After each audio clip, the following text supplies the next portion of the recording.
आज हम लोग भारतीय संविधान में उद्देशिका की शुरुआत करेंगे।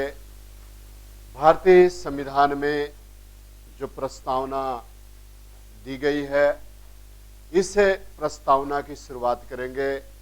प्रस्तावना में कई भाषा है, कई शब्दावली है। ये कहाँ से लिया गया है शैली?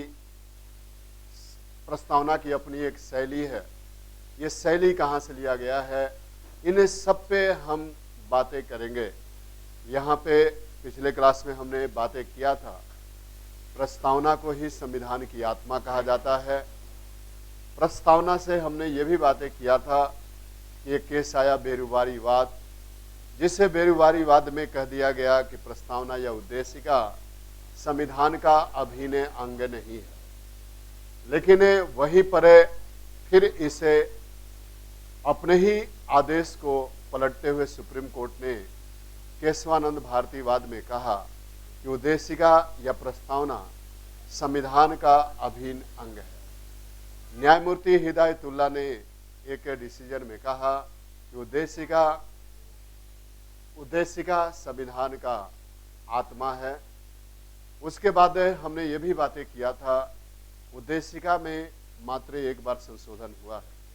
और उद्देशिका में कितने बार संशोधन हुआ है? एक बार 42वां संविधान संशोधन 1976, और उसी 42वें संविधान संशोधन के द्वारा उद्देशिका में 3 बातों का समावेश किया गया: समाजवादी, पंथ निरपेक्ष और अखंडता। समाजवादी, पंथ निरपेक्ष और अखंडता शब्द का उपयोग किया गया।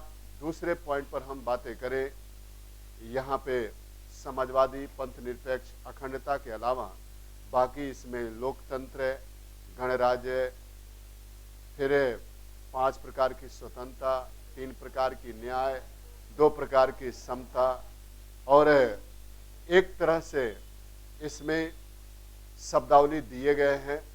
तो ये कई बार पूछ दिया जाता है कि निम्नलिखित में से कौन सी शब्दावली संविधान में है, उद्देशिका में है, और कौन सी शब्दावली उद्देशिका में नहीं है। इसी कारण उद्देशिका पूरे संविधान का एक प्रतिबिंब है।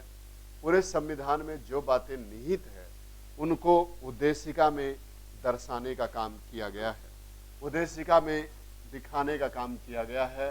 तो आज हमारा जो हेडिंग रहेगा, प्रियम्बल रहेगा, प्रस्तावना रहेगा, इसी को उद्देशिका भी कहा जाता है। और उद्देशिका में क्या क्या चीज़ें हैं, उद्देशिका में क्या क्या चीज़ें हैं, इसको हम देखेंगे। अब इसमें देखिए, उद्देशिका में जो शब्दावली शुरू होती है वो होती है हम, भारत के लोग। ये पहला पॉइंट है। और फिर यहाँ पे भारत को संपूर्ण प्रभुत्व संपन्न, यहाँ पे एक शब्दावली और है, संपूर्ण प्रभुत्व संपन्न। संपूर्ण प्रभुत्व संपन्न एक शब्दावली है। उसके बाद यहाँ पे अगला क्या है? समाजवादी, पंथ निरपेक्ष,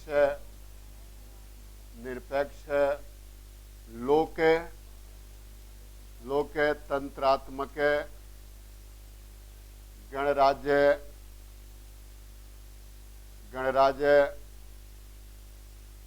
और समाजवादी, पंथ निरपेक्ष, लोकतंत्रात्मक, गणराज्य, फिर 3 प्रकार की न्याय, सामाजिक, आर्थिक, राजनीतिक।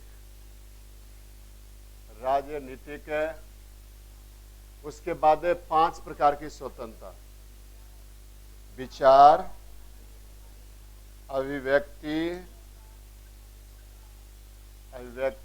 विश्वास, आगे धर्म, उपासना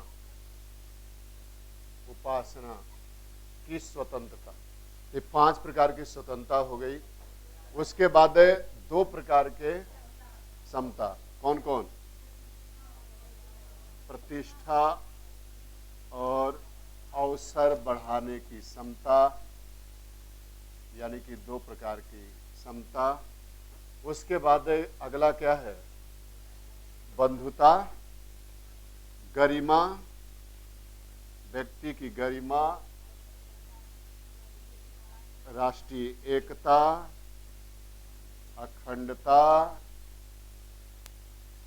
अखंडता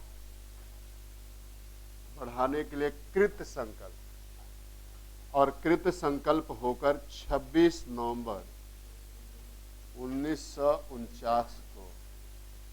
अब इसमें देखिए, इसमें जो तिथि हो गई ये तो हो गई रोमन लिपि की, लेकिन विक्रमी संवत भी दिया है।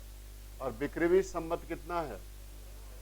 विक्रमी संवत है और वो है आपका मार्ग शीर्ष शुक्ला सप्तमी, शुक्ला सप्तमी 2006 विक्रमी संवत। तो ये है आपका संवत को कृत संकल्पित होकर आत्मार्पित करते हैं। तो अब यहाँ पे देखिए, उद्देशिका को याद करने का यही एक तरीका है। अब आप जितने ये शब्दावली जब आपने याद कर लिया, तो फिर उसमें केवल लिंक जोड़ना है कि लिंक कहाँ कहाँ पे क्या है। हम भारत के लोग भारत को संपूर्ण प्रभुत्व संपन्न बनाने के लिए समाजवादी, पंथ निरपेक्ष और लोकतंत्रात्मक गणराज्य बनाने के लिए, उसके बाद सामाजिक, आर्थिक, राजनीतिक न्याय तथा विचार, अभिव्यक्ति, विश्वास और धर्म की उपासना की स्वतंत्रता दिलाने के लिए, और व्यक्ति की प्रतिष्ठा और अवसर की समता लाने के लिए, गरिमापूर्ण जिंदगी और राष्ट्र की एकता और अखंडता बनाए रखने के लिए, विश्व में बंधुता स्थापित करने के लिए 26 नवंबर 1949 को मार्ग शीर्ष शुक्ला सप्तमी 2006 विक्रमी को इस संविधान को संविधान सभा में आत्मार्पित करते हैं। ये आपका हो गया उद्देशिका की भाषा। अब यही पूछा जाता है कि उद्देशिका में क्या क्या है। अगर आप इतने शब्दों को जानते हैं तो यहाँ से एक प्री गड़बड़ नहीं होगा। उद्देशिका से जो पूछा जाएगा वो आपका लगभग कंफर्म हो जाएगा। अब यहाँ पे देखें, यहाँ पे आपने देख लिया कि इतनी चीजें हैं। यहाँ पे पहले नंबर तो क्लियर कर दें कि ये 2006 विक्रमी क्यों कह रहा है। 2006 विक्रमी कहने का अर्थ क्या है? तो अब यहाँ पे देखें, 57 ईसा पूर्व में विक्रमी संवत की शुरुआत हुई। 57 ईसा पूर्व में किस संवत की शुरुआत हुई थी? विक्रमी संवत की शुरुआत हुई थी। और 57 ईसा पूर्व और 1949 दोनों के अंतर को जब आप निकालेंगे तो 2006 हो जाएगा। यानी कि 57 ईसा पूर्व में पहले हो चुका है और 26 नवंबर 1949 को संविधान को लागू करने का काम किया गया। तो फिर यहाँ पे क्या होगा? 1949 में 57 जोड़ दिया जाएगा। तो 1949 में 57 जोड़ दिया तो कितना हो जाएगा? 2006 हो जाएगा। 1957 में 49 कितना जोड़ दिया? 1949 में 57, तो फिर ये क्या हो जाएगा? 2006 हो जाएगा। अब 26 नवंबर है, तो इसमें अब क्या करना होगा कि एक महीने में 2 पखवाड़े होते हैं। एक महीने में एक होता है कृष्ण पक्ष, एक होता है शुक्ल पक्ष। 15-15 दिन के ये 2 पखवाड़े होते हैं। तो इसमें क्या होता है कि 15 दिन तक पूरा एक तरह से अंधेरा बढ़ता जाता है और अमावस्या के रात्रि पूरा रात भर अंधेरा रहता है। वो पूरा उसी दिन कृष्ण पक्ष की समाप्ति होती है। कृष्ण का मतलब होता है काला। उसके बाद है शुक्ल पक्ष, और शुक्ल पक्ष का मतलब क्या होता है? सफेद। शुक्ल का मतलब होता है सफेद, और शुक्ल पक्ष यहाँ पे है, और शुक्ल पक्ष का मतलब सफेद है। और इसका अर्थ यहाँ पे क्या है? यहाँ पे यह है कि 15 दिन तक सफेदी बढ़ती जाती है, चंद्रमा की जो आकार है वो बढ़ता जाता है। इसीलिए जिस दिन अंतिम दिन होता है वो पूर्णिमा होता है, और पूरी रात चंद्रमा चमकता है, कहीं पर भी वो डूबता नहीं है, रात भर चमकता है, तो वो रहता है।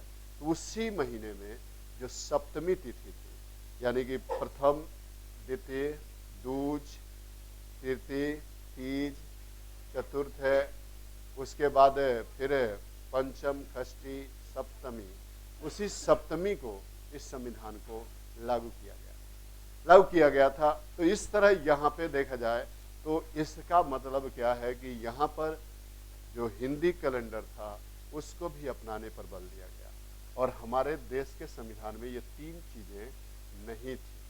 कौन? समाजवादी, पंथ निरपेक्ष और अखंडता। ये तीनों शब्दों को इंदिरा गांधी के कार्यकाल में 42वें संविधान संशोधन करते हुए जोड़ने का काम किया गया। तो यहाँ पे हमने एक तरह से क्वेश्चन, यहाँ से एक क्वेश्चन आना ही है किसी भी कंपटीशन में, इसलिए आप जानते रहे कि इतनी शब्दावली इसमें है। अगर इतनी शब्दावली को आप देख रहे हैं तो फिर आपका क्वेश्चन यहाँ से गलत नहीं होगा। अब हम लोग एक एक पॉइंट को सॉल्व करेंगे। इसमें दिया है हम भारत के लोग। हम भारत के लोग जो शब्द है वो अमेरिका के संविधान से लिया गया है। जैसे अमेरिका के प्रियम्बल में कहा गया है कि हम अमेरिका के लोग, we are the people of America, ठीक उसी तरह से यहाँ पे हमारे संविधान के प्रस्तावना में लिया गया है हम भारत के लोग, हम भारत के लोग। उसके बाद यहाँ पे देखें दूसरा, हम भारत के लोग हैं कहने से तात्पर्य क्या है? हम भारत के लोग हैं कहने से तात्पर्य 3 निकलता है। पहला नंबर तो हमारे देश की जो संप्रभुता है वो भारत के लोगों में निवास करती है, जनता में निवास करती है। दूसरा नंबर, इससे संविधान सभा ने इस संविधान का निर्माण किया, और जो संविधान सभा के लोग थे वो भारतीय, संविधान सभा के जो मेंबर थे वो भारतीयों से थे, भारतीयों के बीच से थे। उनके प्रतिनिधि जो चुने गए थे वो भारतीयों के बीच से थे।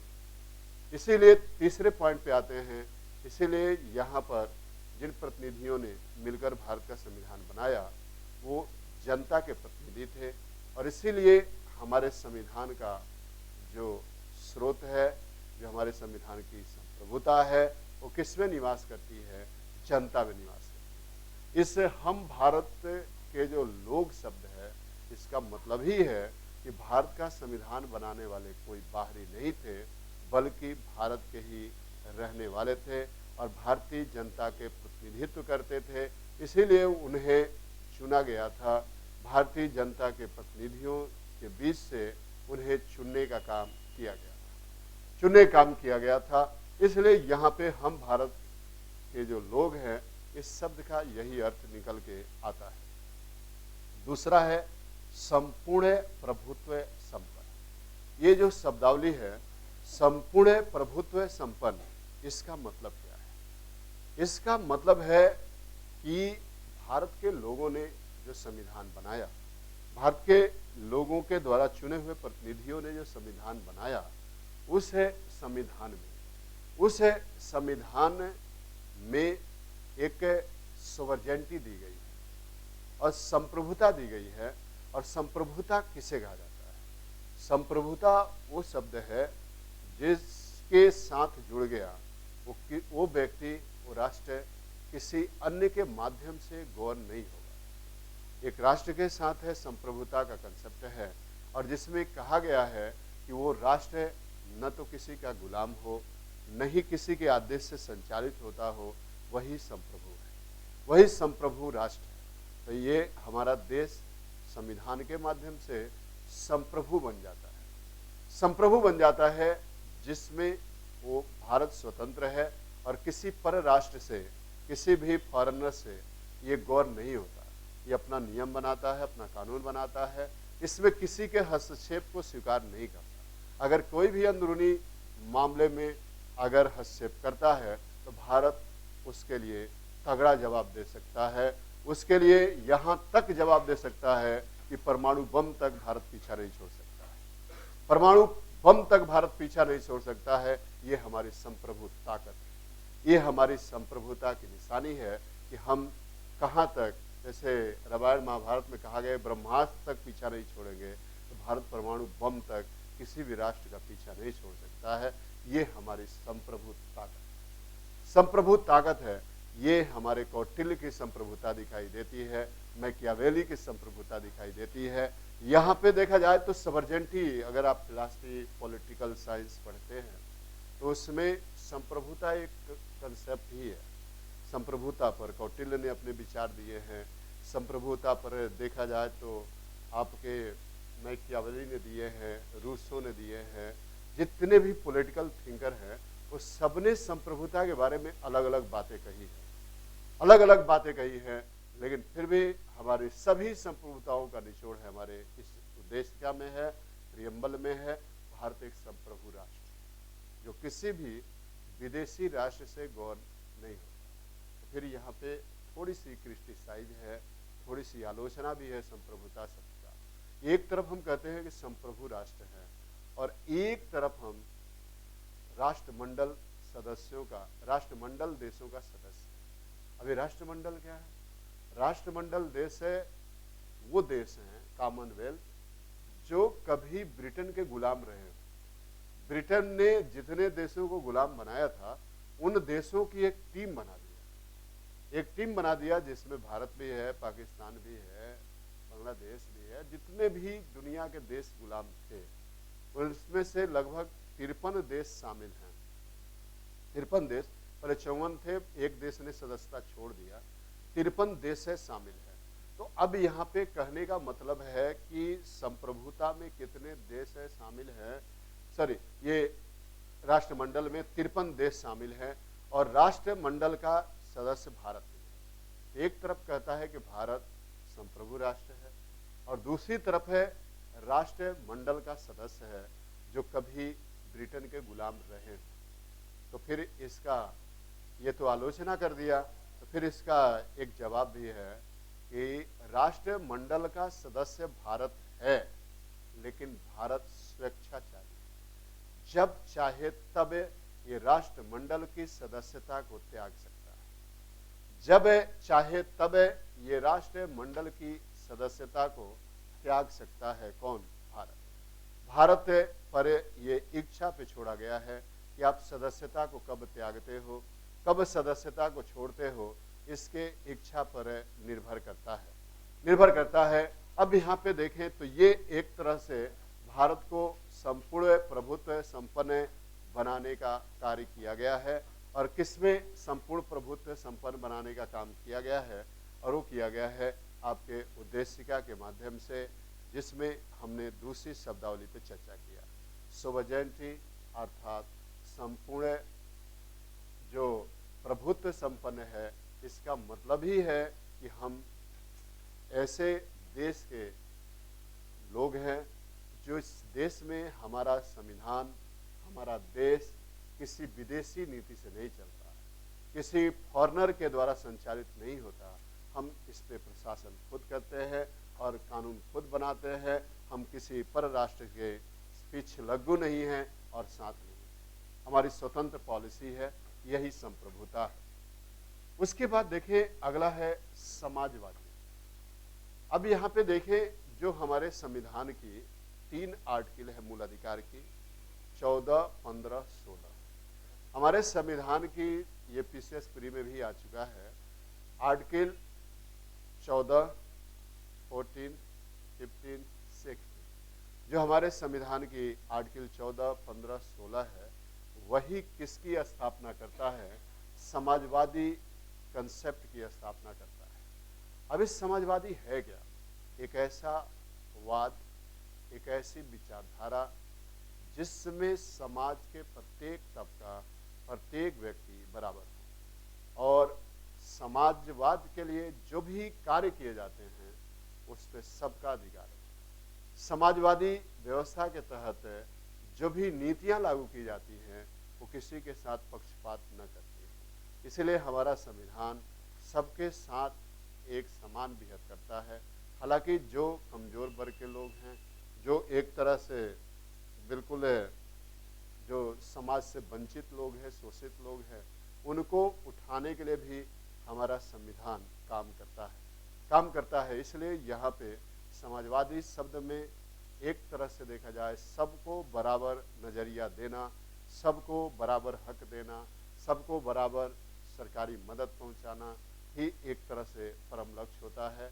तो ये शब्द हमारे संविधान में नहीं था, बाद में इसे श्रीमती इंदिरा गांधी ने जोड़ने का काम किया। उसके बाद है अगला पंथ निरपेक्ष। ये पंथ निरपेक्ष क्या है? पंथ निरपेक्ष किसे कहा जाता है? पंथ निरपेक्ष क्या है? तो यहाँ पे पंथ निरपेक्ष जो शब्द है वो अंग्रेजी में सेकुलरिज्म है। अंग्रेजी में सेकुलरिज्म है। तो जब भारतीय जनता पार्टी आती है तो इसे पंथ निरपेक्ष कहती है, और जब कांग्रेस आती है तो इसे धर्म निरपेक्ष कहती है। लेकिन ये दोनों है एक ही, दोनों का अंग्रेजी सेकुलरिज्म है। वो धर्म निरपेक्ष कहे और चाहे पंथ निरपेक्ष कहे, दोनों की जो अंग्रेजी है वो सेम है। यानी कि यहाँ पे जो पंथ निरपेक्ष है वो पंथ निरपेक्ष का मतलब क्या है?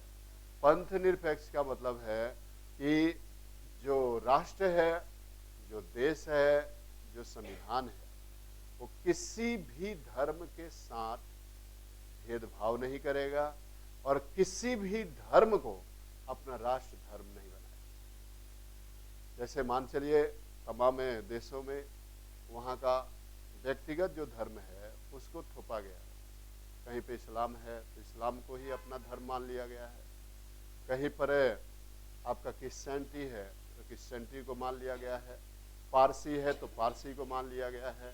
यानी कि यहाँ पे अनेक धर्मों को मानने का काम किया गया है। लेकिन भारत में तो बहुधर्म है, भारत में यहाँ पे पंथ ही पंथ है, जिसके कारण यहाँ पे सभी पंथों के साथ निरपेक्षता की बात की गई है। सभी पंथों के साथ है यहाँ पे न्यूट्रलिज्म की बात की गई है कि हम किसी भी धर्म को आश्रय प्रदान नहीं करेंगे। हमारे देश का कोई भी एक तरह से राष्ट्रीय धर्म नहीं होगा। यानी कि आप चाहकर भी संविधान की अवहेलना नहीं कर सकते। आप बहुत लोग जानते हैं, कहते हैं कि हिंदू राष्ट्र होगा, लेकिन यहाँ पे हिंदू राष्ट्र संविधान के अनुसार नहीं होगा, क्योंकि हमारे संविधान में जो शब्दावली जुड़ा है वो कौन सा जुड़ा है? पंथ निरपेक्ष है। और जिसका मतलब ही है कि राष्ट्र, संविधान, सरकार किसी भी धर्म को आश्रय प्रदान नहीं करेगी और सभी धर्मों के साथ निरपेक्ष होगी, सभी धर्मों के साथ तटस्थ होगी, सभी धर्मों के साथ निष्पक्ष होगी। इससे देश के अंदर जहाँ पर भी सरकारी मदद से, सरकारी सहायता से अगर कोई संस्था चल रही है तो वहाँ पे धार्मिक शिक्षा नहीं दी जाएगी, जिससे ये पंथ निरपेक्षता जो शब्द है उसको खंडित करता हो। इसीलिए सरकारी मदद में जो भी सरकार के कर्मचारी हैं वो पंथ निरपेक्ष हैं। पंथ निरपेक्ष हैं, वो किसी के साथ भेदभाव नहीं कर सकते। ये तो एक सरकारी स्तर पे हो गया, लेकिन एक व्यक्तिगत स्तर पे बातें करें तो एक व्यक्ति धर्मनिरपेक्ष नहीं हो सकता है। ये समझ जाएं। बहुत लोग कहते हैं वो धर्मनिरपेक्ष व्यक्ति है। व्यक्ति के लिए कभी धर्मनिरपेक्ष आया ही नहीं। पंथ निरपेक्ष भी किसी व्यक्ति विशेष के लिए नहीं आया है। ये जो शब्दावली है वो किसके लिए आया है? संविधान के लिए आया है, शासन, राज्य और देश के लिए आया है। इसीलिए यहाँ पे जब भी एक व्यक्तिगत मामला आता है तो व्यक्ति धार्मिक हो जाता है, व्यक्तिगत मामला आता है तो व्यक्ति धार्मिक हो जाता है। लेकिन एक राष्ट्र का अपना अलग ही है, भारत का ये पंथ निरपेक्ष है। अब ये पंथ का मतलब क्या हो गया? भारत में अनेक पंथ निवास करते हैं, हिंदुस्तान में करोड़ों पंथ है। अब इस करोड़ों पंथ में क्या है? हिंदू धर्म ही है। लेकिन इसी हिंदू धर्म में जैन धर्म को भी पंथ स्वीकार किया गया है, बौद्ध को भी स्वीकार किया गया है, कोई कबीरपंथी है तो कोई रैदासी है, तो कोई देखा जाए तो अलग अलग पंथ के हैं, कोई कृष्ण मार्गी है तो कोई राम मार्गी है, तो कोई निर्गुण है, निराकार ईश्वर को मानता है, तो कोई जय गुरुदेव वाला है, जय गुरुदेव के हैं। यानी कि ये अलग अलग पंथों से भरा हुआ है हिंदू धर्म में। मुस्लिम धर्म में भी देखा जाए तो कोई सिया है, कोई सुन्नी है, कोई मदारिया है, कोई कंदारिया है, कोई देखा जाए तो चिश्तिया है। उसके बाद उसमें भी अनेक पंथ है मुस्लिम धर्म में। उसी तरह से आप देखें ईसाई धर्म में भी कोई कैथोलिक है, कोई प्रोटेस्टेंट है, कोई पैथागोरस है। उसके बाद देखा जाए तो आपका सिख धर्म है, सिख धर्म में भी देखा जाए कोई नानक पंथी है, कोई आपका गोविंद कानवाई है, तो कोई दादू दयाल का है, नीपक है, यानी कि कोई उदासी संप्रदाय है। तो उसमें भी अनेक है। यानी कि हिंदुस्तान में जितने भी धर्म है उनका सब में अनेक पंथ बटा है। इसलिए हमारा संविधान कहता है कि सभी पंथों के साथ निरपेक्ष। हमारा संविधान क्या कहता है कि हम सभी पंथों के साथ निरपेक्ष, सभी पंथों के साथ निरपेक्ष की बात करता है।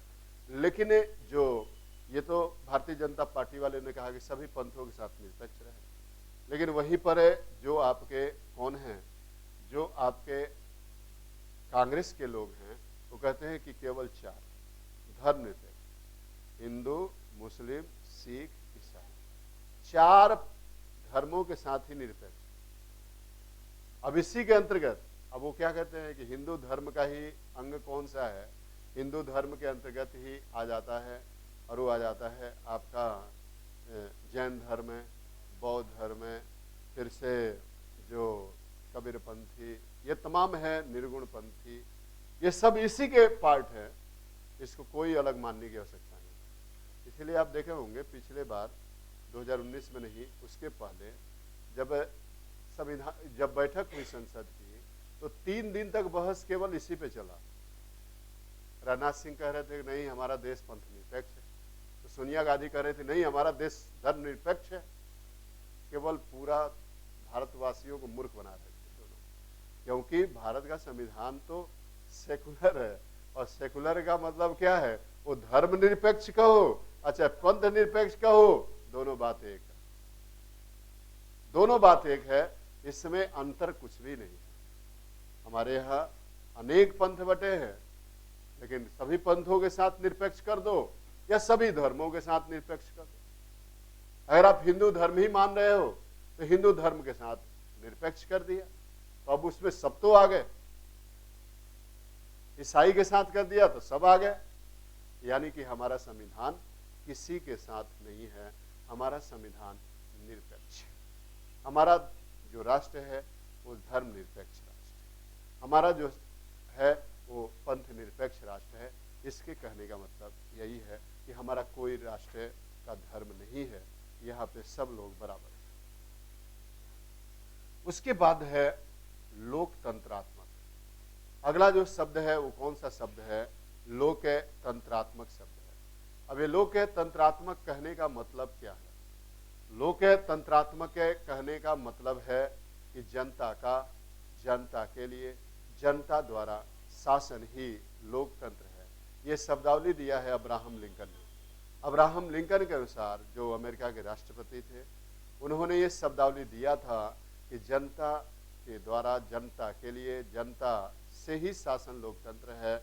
यानी कि जो हमारे देश में लोकतंत्र है, इसमें से जनता के बीच से ही कोई प्रतिनिधि खड़ा होता है, उसको जनता वोट देती है, और वोट देने के पश्चात जब वो चुन के चला जाता है तो फिर 5 साल तक जनता पर ही शासन करता है, जनता पर ही शासन करता है। यही लोकतंत्र, लोकतंत्र है। इसमें राजवंश है और अन्य चीजों की प्रभुसत्ता नहीं है। यहाँ पे एक तरह से यहाँ पे ऐसा नहीं है कि कोई राजा महाराजा है, कोई राजा महाराजा है, लेकिन क्या वास्तविक क्रिटिसाइज किया जाए, क्या वास्तविक हिंदुस्तान में लोकतंत्र है? अगर लोकतंत्र है तो फिर यहाँ पे जिन लोगों को जनता पसंद नहीं करती फिर भी वो चुन के कैसे आ जाते? जनता तो अपना ताकत दिखाती है, उन्हें हरा देती है। जनता उन्हें क्या करती है? हरा देती है।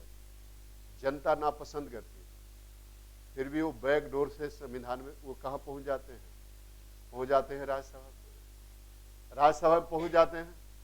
तमाम ऐसे नाम हैं जिनको जनता ने नापसंद किया, हरा दिया, लेकिन फिर भी वो इस समय राज्यसभा के सांसद हैं।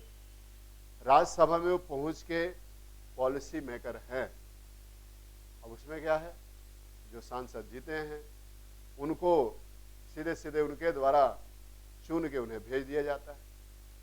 जो विधायक जीते हैं वो क्या करते हैं? उन्हें चुनने का काम करते हैं, चुनने का काम करते हैं। जैसे आप देखिए, इतना बड़ा अर्थशास्त्री देश का, 2 बार प्रधानमंत्री रहने वाला, आज तक कोई लोकसभा का चुनाव न जीता। आप मनमोहन सिंह का नाम सुने हैं ना? मनमोहन सिंह बहुत बड़े अर्थशास्त्री हैं, देश के अर्थव्यवस्था सुधारक है। दिल्ली से चुनाव हारे, पंजाब से चुनाव हारे, तो फिर वो कभी चुनाव लड़े ही नहीं। जनता ने उन्हें अब नकार दिया, तो फिर उनको क्या है? वो राज्यसभा में चुन के आते हैं। असम से हमेशा राज्यसभा में मेंबर बन के आए। तमाम ऐसे नाम हैं जिन्हें जनता पसंद नहीं किया, बाकी अन्य विधायक गणों के द्वारा चुना गया, पार्टी विशेष के द्वारा। तो एक तो लोकतंत्र की खामी ये हो गई हमारे देश में। लोकतंत्र एक भीड़ तंत्र है। एन विठल एक पॉलिटिकल थिंकर है, वो कहता है कि लोकतंत्र एक भीड़ तंत्र है। भीड़ तंत्र में क्या है कि माइंड में क्या है ये नहीं देखा जाता, बस एक वोट बराबर एक बहुत बड़ा वैज्ञानिक हो और एक रिक्शा चालक हो, उसके भी वोट की कीमत उतना ही है जितना उसे वैज्ञानिक के वोट की कीमत है। एक वोट बराबर एक वोट।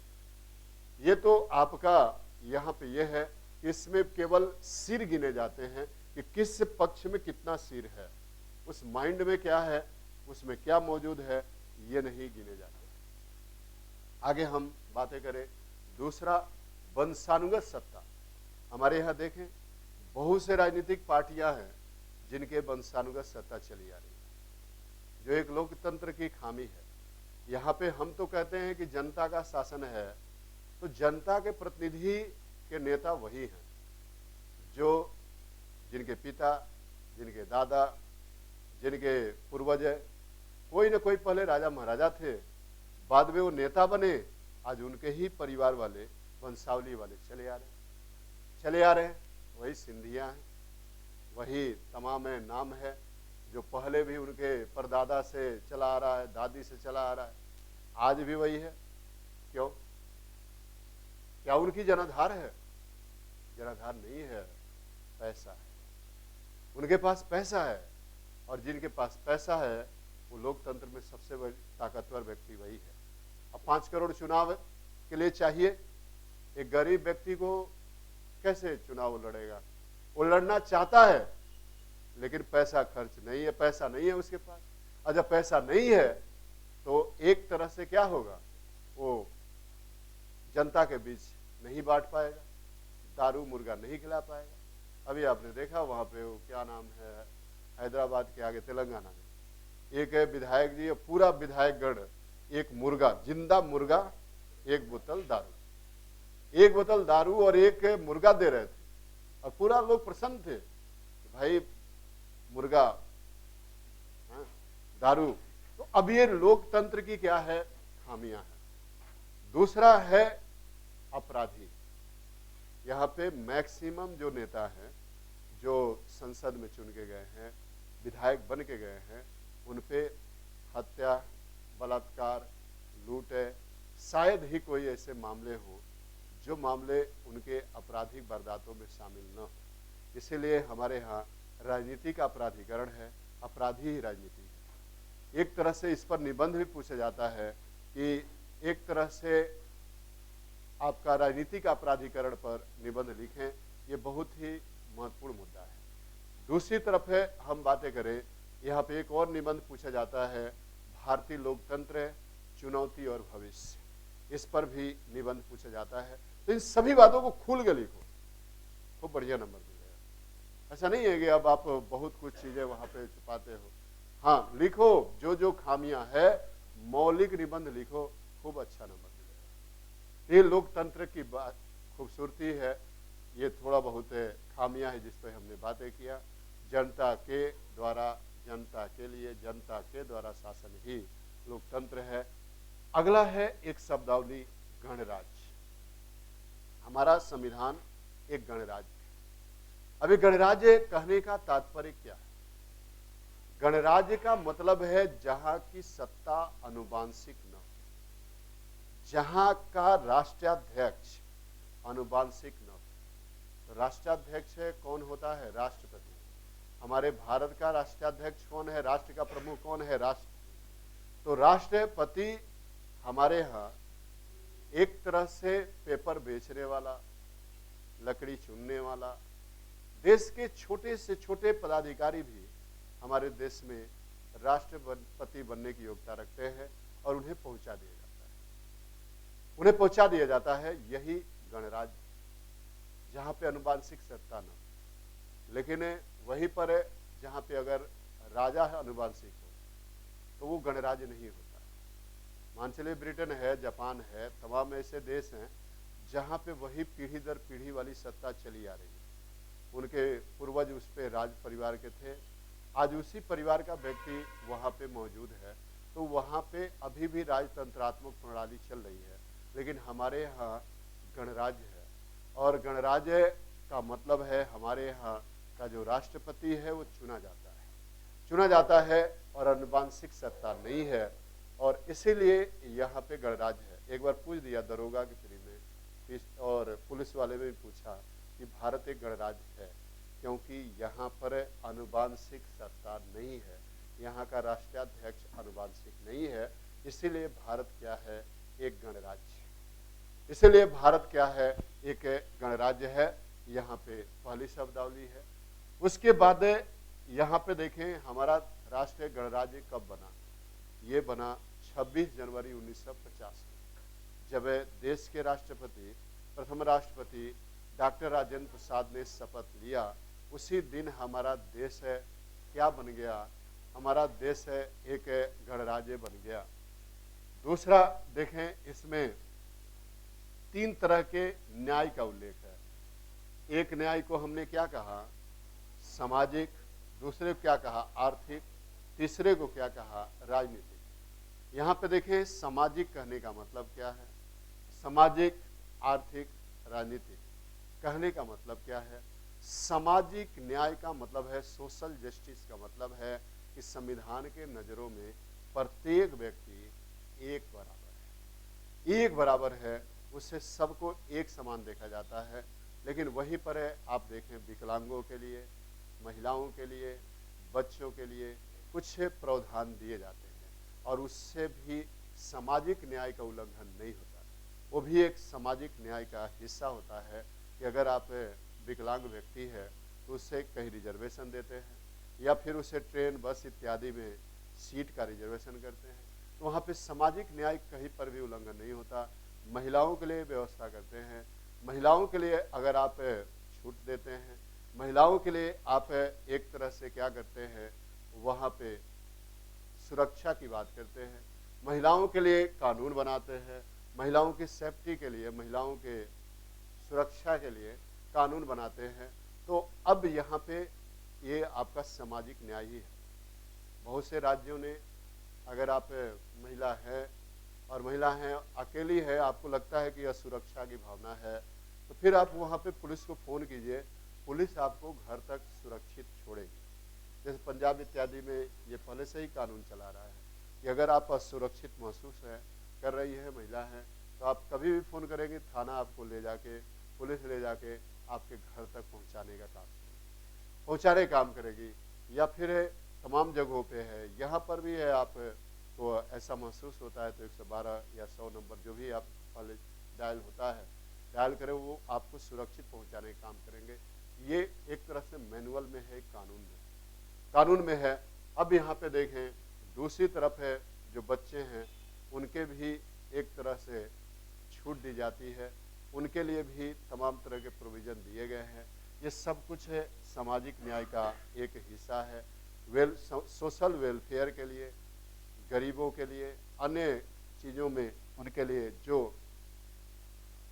योजनाएं लॉन्च की जाती है वो भी सामाजिक है। उसके बाद है आर्थिक। आर्थिक न्याय कहने का मतलब क्या है? यहाँ पे सबको व्यापार करने का राइट है, सबको बिजनेस व्यापार, कोई पैतृक नहीं है। ये व्यापार यही व्यक्ति करेंगे, इस व्यापार को यही करेंगे, कोई अनुवांशिक नहीं है हमारे यहाँ, कोई अनुवांशिक सत्ता नहीं है कि यही करेंगे। इसीलिए यहाँ पे आर्थिक जो व्यवस्थाएं हैं वो भी व्यापार, वाणिज्य इत्यादि के तहत यहाँ पे सबको छूट मिली है। ये भी एक आर्थिक न्याय का हिस्सा है। सबको व्यापार करने का राइट है, अधिकार है, कृषि है, ये सब कुछ इसके अंतर्गत है। उसके बाद है राजनीतिक न्याय। इस राजनीतिक न्याय में क्या है? राजनीतिक न्याय में सबसे पहले तो आप 18 साल की आयु पूरा कर चुके हैं तो आपको वोट देने का अधिकार है, आपको वोट देने का अधिकार है, चुनाव लड़ने का अधिकार है। उसके बाद संघ बनाने का अधिकार है, राजनीतिक पार्टी बनाने का अधिकार है।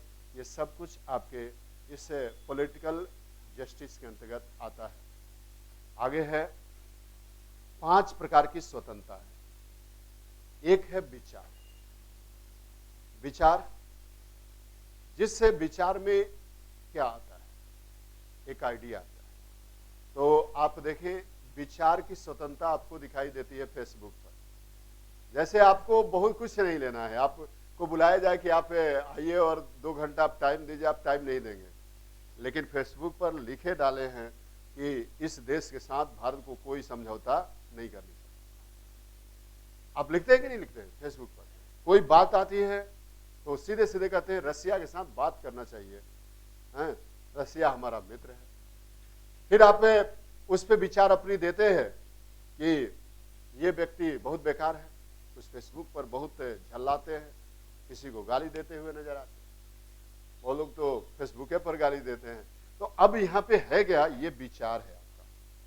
तो इस विचार की स्वतंत्रता के लिए आईटी एक्ट भी था, जिसे 66 ए कहा गया, जिसपे आईटी के अंतर्गत आप जो भी सोशल मीडिया है, इंस्टाग्राम, फेसबुक, गूगल या जो भी तमाम तरह की चीजें हैं, उन पे आप पहले जब लिखते थे तो उसमें अगर कहीं पर भी किसी के दूसरे के गरिमा को ठेस पहुंचता था तो तुरंत आप पे कार्रवाई शुरू हो जाती। तो श्रेया सिंघल का एक केस आया, और श्रेया कौन थी? वो आपका श्रेया सिंघल एक एक्टिविस्ट थी, उन्होंने किया था। मामला था 2 जगह का खूब मामला हाईलाइटेड हुआ। एक था और वो था आपका बंबई का। बाल ठाकरे साहब मर गए। जैसे बाल ठाकरे साहब मरे तो एक लड़की ने उस दिन पूरा बंद कर दिया गया मुंबई को बंद कर दिया गया। तो फेसबुक पर अभी नया नया शुरू हुआ था, फेसबुक पर एक लड़की ने लिखा कि एक व्यक्ति के मर जाने से मुंबई को बंद कर देना उचित नहीं है। तो दूसरी उसकी सहेली उसी पे कूद गई, उसने भी कुछ लिखा। अब थाने पुलिस दोनों को उठा लाई कि भाई आपने हिंसा भड़काने का काम किया है, इससे हिंसा भड़क सकता है। रात भर पुलिस थाने में दोनों महिला रही, लड़कियां रही, वो वाला मामला था। उसके बाद आपके कद्दावर मंत्री, तत्कालीन मंत्री आजम खां के खिलाफ किसी लड़के ने फेसबुक पर कुछ लिख दिया। जैसे लिख दिया, अब उस समय गवर्नमेंट था उनका, उन्होंने उसको उठवाया और बरेली में खूब कुटाई कार्यक्रम कराया, जिसके कारण अब जगह जगह पर ऐसी आवश्यकता महसूस होने लगी कि अब इस आईटी एक्ट के खिलाफ कार्रवाई होनी चाहिए। आईटी एक्ट के खिलाफ कार्रवाई होनी चाहिए।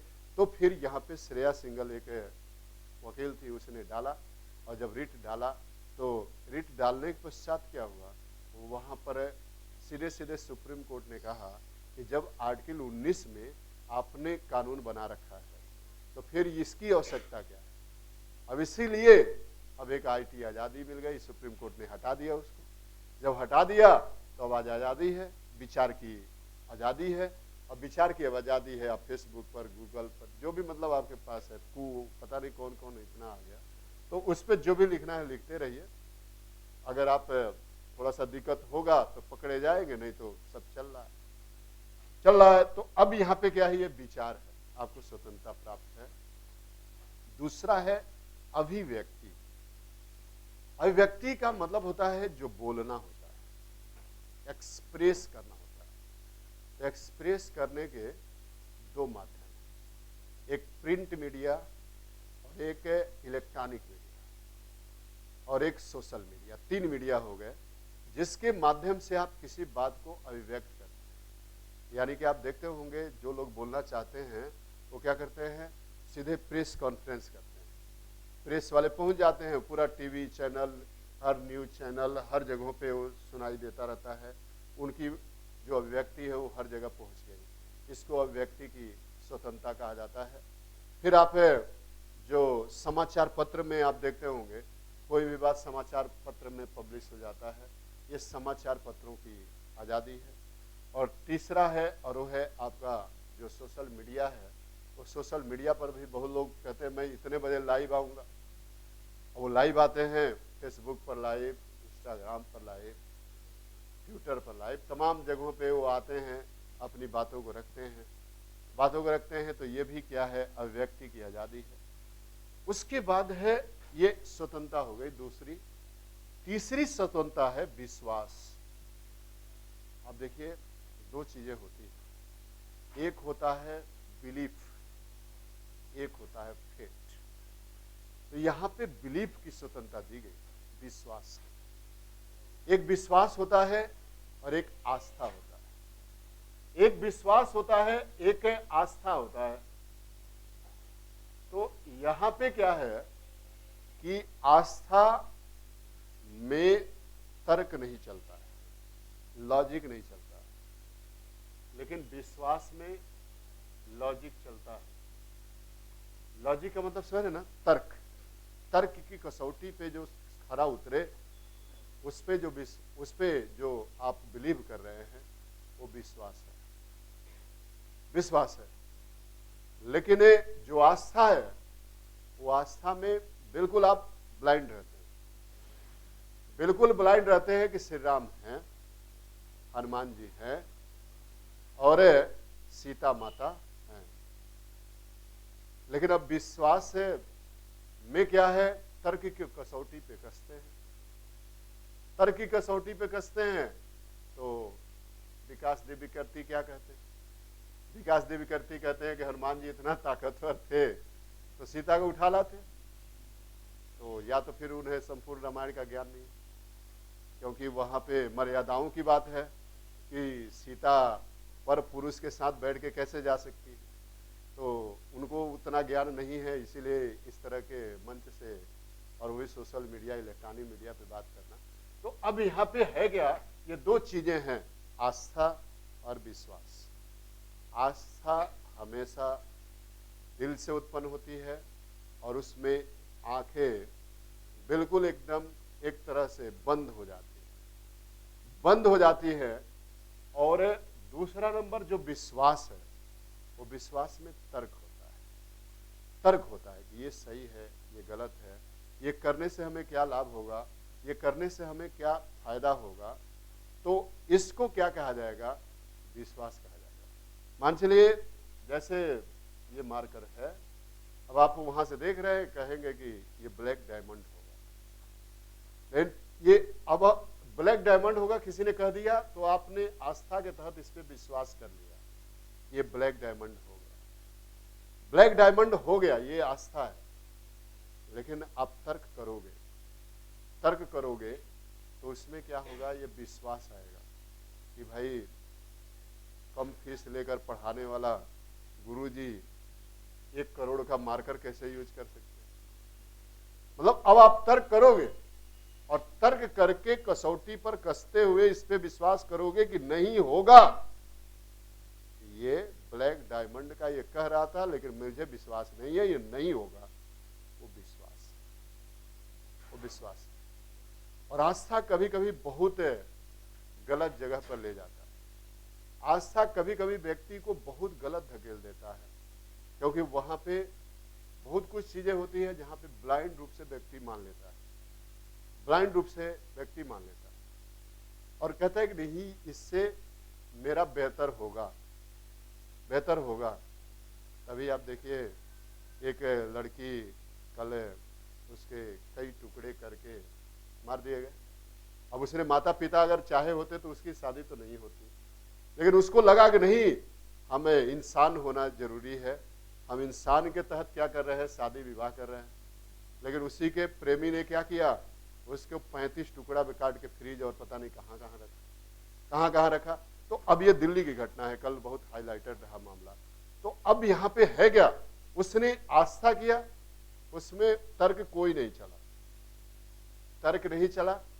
उसने बस ब्लाइंड रूप से कहा कि चलो नमक रोटी खा लेंगे, कम से कम बढ़िया से तो रहेंगे, आजादी रहेगी। लेकिन वो आजादी क्षणिक थी, क्षणिक थी।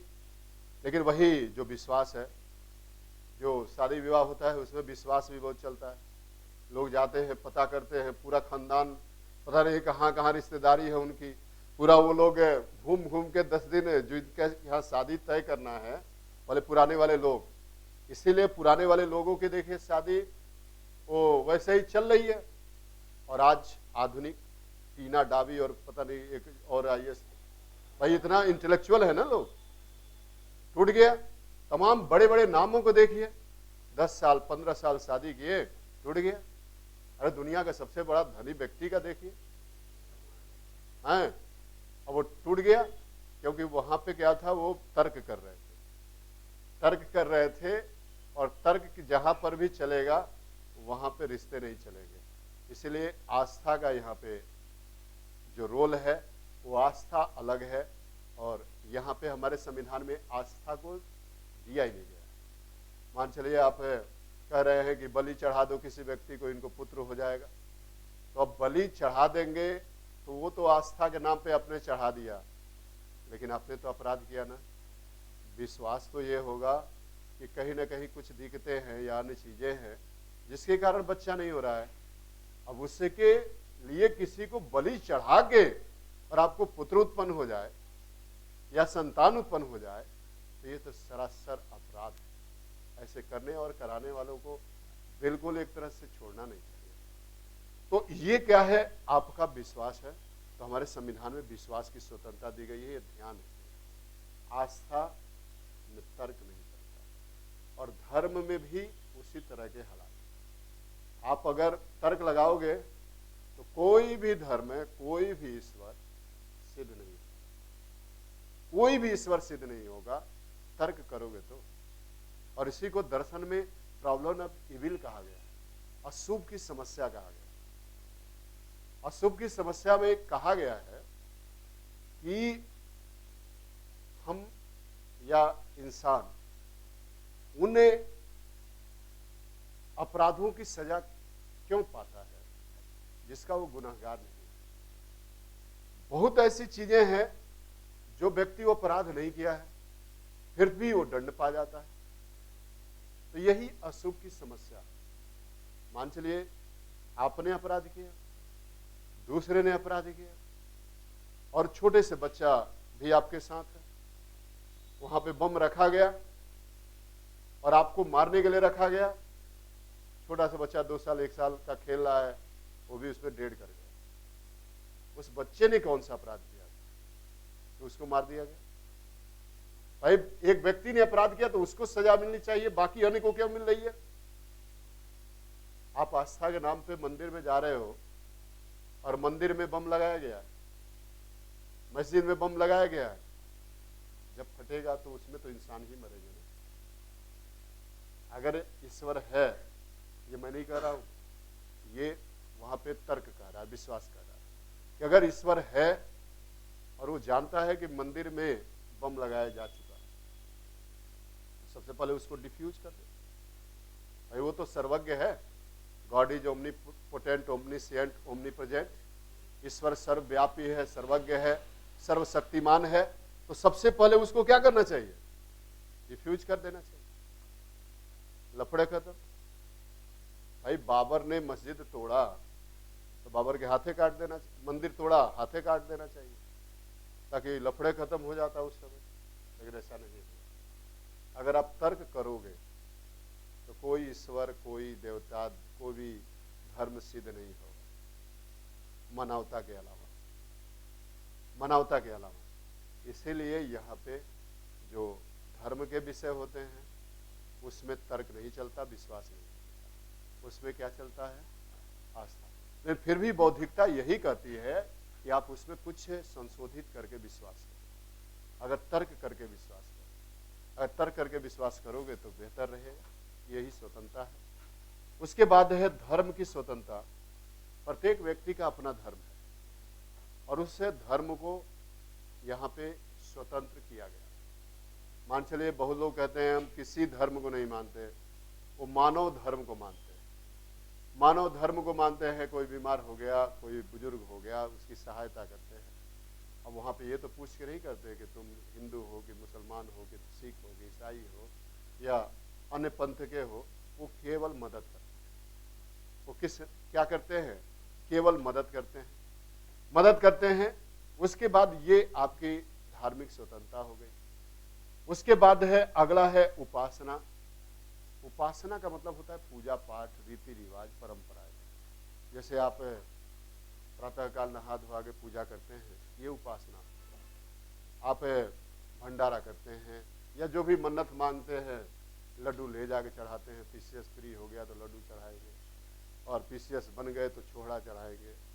तमाम है। एक उधर रसूलाबाद में छोड़ा हनुमान जी है, उनके यहाँ 1-1 क्विंटल छोड़ा चढ़ता है। जब पीसीएस बन जाते हैं लोग तो 1 क्विंटल 50 किलो ले जाके चढ़ाते हैं। तो अपनी अपनी क्या है, ये उपासना का तरीका है प्रत्येक व्यक्ति। तो हमारा संविधान उपासना में भी कोई भेदभाव नहीं करता, उपासना में भी कोई रोक टोक नहीं करता, ये छूट है। 5 प्रकार की आपकी स्वतंत्रता है।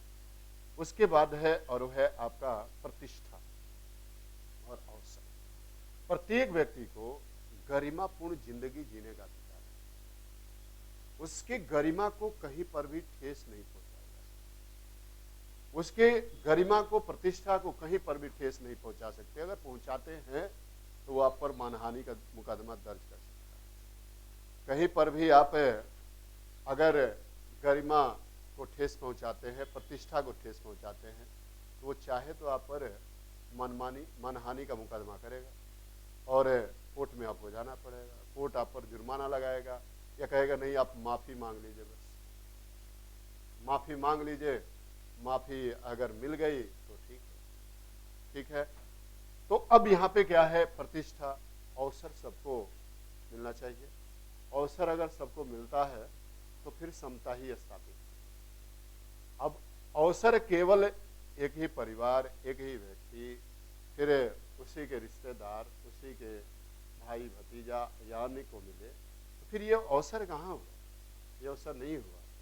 अवसर का मतलब है कि सबको अवसर मिले। हमारे देश में इसी अवसर को प्राप्ति के लिए आरक्षण की व्यवस्था की गई। कहा गया कि भाई बहुत लोग वंचित हो गए हैं, जो बहुत लोग सुविधाओं से वंचित है, उन्हें आरक्षण देकर ऊपर उठा दिया जाए और फिर 10 साल के बाद समीक्षा किया जाए कि कितने लोग बराबरी पे पहुंच चुके हैं। 10-10 साल करके इसे बढ़ाने का काम किया गया कि सबको अवसर है। लेकिन ये सत्य है कि जो आरक्षण के वास्तविक हकदार हैं वो आज भी वहीं पे, जो वास्तविक हकदार थे जो वहीं पे है। जिनके परिवार वाले, जिनके रिश्तेदार, जो ऊपर उठ चुके थे, जो नौकरी में आ चुके थे, जो एक तरह से उन्होंने मदद किया, कहा कि ये चीजें हैं, वही आज आगे हैं। आरक्षण का लाभ वही उठा रहे हैं। 1% लोग ऐसे हैं जो बिना किसी के मदद से मेहनत करके आरक्षण का लाभ उठाते हैं, नहीं तो बाकी वैसे ही है। आज गांव-गांव में थोड़ा सा सर्वे करके देख लीजिए, इक्का दुक्का लोग, अगर 100 80 लोग हैं तो उसमें से 1-2 लोग ही नौकरी पाते हैं। बाकी आज वही लोग मजदूरी करते हैं, वही अन्य चीजें करते हैं। जबकि तमाम लोगों की गवर्नमेंट रही, कहाँ नौकरी पाए। बहुत हुआ तो सफाई कर्मी बन गए, हाँ, लेकिन जो लोग जिनके पिता पीसीएस हो गए, दरोगा हो गए, आईएएस हो गए, उनके लड़के पीसीएस हैं, उनके लड़के आईएएस हैं। हम लोगों ने तो बहुत करीब से देखा, गांव को भी देखा है। आज तक गांव में कोई नहीं बन पाया। इसलिए नहीं बन पाया क्योंकि उनको जानकारी तो है, लेकिन लास्ट तक जाते जाते दम तोड़ देते हैं कि हमें परिवार को चलाना है, हमें अन्य चीजें करनी। अवसर उन्हें नहीं मिला। मान चलिए एक जनजाति है मीणा जनजाति। मीणा जनजाति के पास 500 बीघा जमीन है, एक मीणा के पास, और वो मीणा के पूरे खानदान वाले आईएएस हैं। एक मीणा, फिर दूसरा, तीसरा, एक एक परिवार में सब आईएएस हो गए। भाई वो अब इंग्लिश मीडियम से आप पढ़ रहे हो, हर चीज आपकी बेहतर है, रट्टा अंग्रेजी बोल रहे हो, आपकी सुविधाएं भी एक क्लास 1 की तरह है, तो आपका मुकाबला बनगटिया कैसे कर सकता है? आपका मुकाबला जंगल में रहने वाला एक ट्राइब कैसे कर सकता है? उसको सुविधा नहीं है। जिसके परिवार में कोई नहीं है उसको तो खुद अपनी लड़ाई लड़नी पड़ेगी। कहां एक परंपरागत रूप से पूरा उसका इंग्लिश मीडियम में हो रहा है, और एक बच्चा घर से निकल रहा है कि हमें पढ़ना है। कैसे वो पिताजी किसानी खेती करके उसको कुछ देते हैं कि जाओ तुम, हम कुछ ना कुछ भेजेंगे, गन्ना बेचकर और सब्जी बेचकर, दूध बेचकर भेजते हैं। तो वो कैसे मुकाबला करेगा? उसको पढ़ना पड़ेगा, उसको संघर्ष करना पड़ेगा। लेकिन एक सुविधा जो भोगी है वो क्या होगा? वो तुरंत फाइट करेगा और कम नंबर पर ही होगा। उसका मुकाबला करना पड़ेगा किसको? उस गांव वाले को, उस गन्ना बेचने वाले किसान के लड़के को, दूध बेचने वाले किसान के लड़के को। तो वो क्या होता है, 2 बार देखा, 3 बार देखा, हिम्मत हार जाता है कि बहुत मेरिट चली जा रही है। अब उसको ऐसा लगता है कि बहुत धांधली हो रही है। धांधली नहीं, वो लोग जो टॉप पे बैठे हुए हैं उनके लड़के आरक्षण का लाभ लेते हैं। तो आप सोचिए, KR नारायणन का नाम सुने होंगे, राष्ट्रपति, बहुत हाईलाइटेड रहा, कई बार मंत्री रहे, कई बार अन्य चीजें रहे, और देश के राष्ट्रपति भी रहे। लेकिन उनका भी जब नाती जब फॉर्म डाला तो उसमें भी वो आरक्षण के लिए अपना सिख लगाया। अब ये बताइए, अगर कितना भी गया गुजरा राष्ट्रपति हो, 5 बार केंद्रीय मंत्री रहा हो, तो कुछ तो बेहतर होगा। उसकी शिक्षा दीक्षा इंग्लैंड में हुई होगी या कहीं पर भी बढ़िया हुई होगी। क्या उसका मुकाबला कोई SC और जनजाति कर पाएगा जो किसान का लड़का है? नहीं करेगा। ये हमारे देश में अवसर की समता का अभाव। इसी कारण आज 40 वर्ष हो गए आरक्षण के, लेकिन वास्तविक हकदार है उनको ऊपर उठने का मौका नहीं मिला। और इसी कारण यहाँ पे हाँ, उनको लाभ कहाँ मिला? सिपाही बन गए। लाभ कहाँ मिला? वो दौड़ धूप के आर्मी में चले गए। थोड़ा सा मेहनत किया, शारीरिक रूप से किसान का लड़का था, दरोगा बन गया। हाँ, पीसीएस वही बने जिनके पिताजी मास्टर थे, अन्य चीजें थे, जिन्होंने खूब संघर्ष किया। किसान भी था, वो पूरा दिन रात मेहनत करके कहा कि हिम्मत मत हारो। तो यहाँ 14-15 वर्ष इलाहाबाद में खिचड़ी खाया, कहा कि अब मर जाएंगे लेकिन जब तक पीसीएस नहीं बनेंगे तब तक नहीं जाएंगे। वो बना, उसी को सफलता मिली। ये अवसर की समता का हमारे यहाँ अभाव है। वास्तविक जो हकदार है, जिनका 2-2.5 लाख रुपया पारिवारिक आय है, उसको दे दो आरक्षण। जो डिप्टी एसपी का लड़का है उसको आरक्षण मत दो। जो आईएएस का लड़का है, जो मंत्री का लड़का है, जो विधायक का लड़का है, उसको आरक्षण मत दो। वास्तविक हक आपको इस देश में अवसर सबको प्राप्त हो जाएगा, अवसर सबको मिल जाएगा। लेकिन ऐसा नहीं होगा, क्योंकि ये बहुत दिनों से इस पर टिप्पणी चल रही है कि क्रीमी लेयर को आधार बना दिया जाए। तो अब क्रीमी लेयर में क्या हो गया? अब बताइए, सवर्ण आरक्षण इन्होंने दे दिया। अब सवर्ण आरक्षण में दे दिया कि 8 बीघा जमीन हो और 8 लाख रुपया वार्षिक आय हो। ये बताओ, वो 8 लाख रुपया जिसका आय होगा वो गरीब है? यहाँ पर तो 2 लाख रुपया हम लोग का आय है तब भी गरीब नहीं है। तो अब 8 लाख रुपया बहुत हो गया। अब इसमें तो सब गरीब आ जाएंगे, सब आ जाएंगे आरक्षण वाले।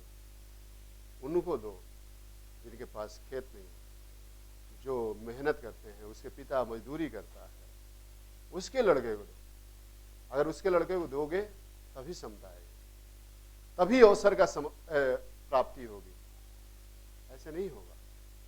और फिलहाल सोच लीजिए ये कोरी कल्पना है, कभी ये देश में आ ही नहीं सकता, देश में आ ही नहीं सकता, क्योंकि देश का पीएम भी कहता है कि मैं आरक्षित वर्ग से आता हूं, मैं पिछड़े वर्ग से आता हूं। तो देश का अगर प्रधानमंत्री पिछड़े वर्ग से आता है तो फिर इस देश में अवसर की समता आएगी कैसे?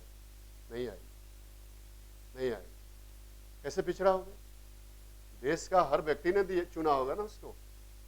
राज्य का मुख्यमंत्री अगर पिछड़े वर्ग से आता है, कहता मैं पिछड़ा हूं, अति पिछड़ा हूं, मैं दलित हूं। देश का मुख्यमंत्री अगर प्रधानमंत्री बन जाता है, राष्ट्रपति बन जाता है, वो दलित थोड़े है, राष्ट्रपति।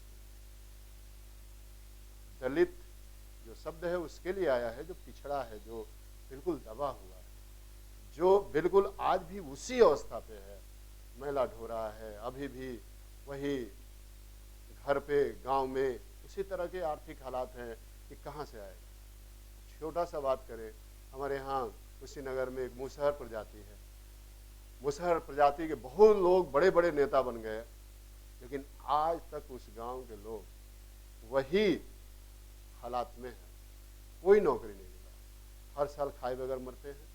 वहाँ के लोग, अगर आसपास के लोग उनको खाने के लिए पैसा न दे, अनाज न पहुँचाए, तो खाए बगैर मर जाएंगे। आज देश में बहुत कुछ बदल गया, लेकिन मैंने देखा कि कभी इनकी भी हालत बदले।